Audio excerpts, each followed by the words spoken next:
cà phê. Mua gì mà cũng vậy. Anh ta mà cho anh ta trả hết chứ.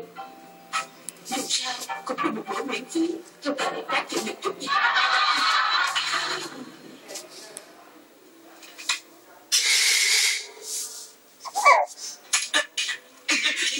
Ơi, đừng quậy nữa mà. Miro à, con đăng ký học tiếng Anh chưa? Dạ rồi.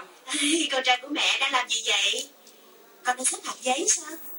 À, con đang tập trung. Xếp cái đó mà tập trung cái gì? Nhỏ vô mi bắt anh xếp tới 1000 con. Sao? Chuyện quá vậy. Không phải đâu mẹ. Dù mẹ muốn xếp hạt giấy là để tặng cho bạn. Con thấy bạn ấy vất vả quá nên giúp một tay thôi. Khoảng 50 cái thôi à. Mắc cười thiệt. Anh mới nói xếp gần 100 con mà. Coi này nè. Giờ muốn chết hả? Đồn thứ nhiều chuyện với sư cô vậy? Ai sư cô hả? Anh tới số rồi nè. Trời ơi mẹ ơi, mẹ có nói kìa. Buông ra cái thằng này. Có đậu mẹ cứu con đi. Trời ơi, con có bụng rồi hả? Con muốn uống gì? Cappuccino. Cho 2 ly cappuccino. Dạ tổng cộng là 2.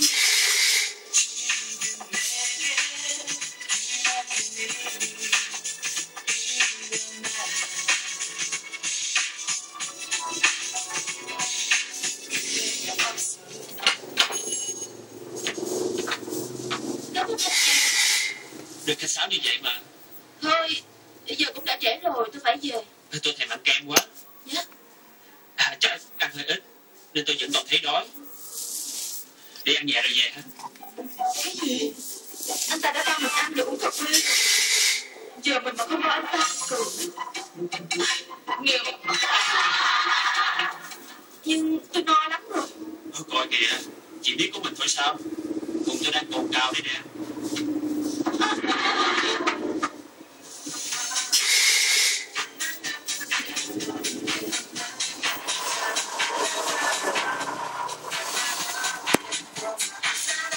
Hương dâu rừng. Con thích hương gì? Dạ. Dạ thì tình tôi không muốn ăn.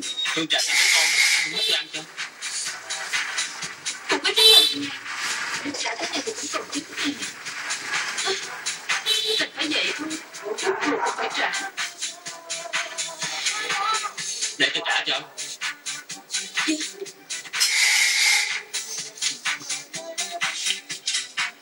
Anh này, hãy để cho tôi trả. Được rồi, chịu nhục cái lần này đi. Ráng lên xin chị. Tôi đã chuẩn bị sự nghiệp bảo tàng mình nha.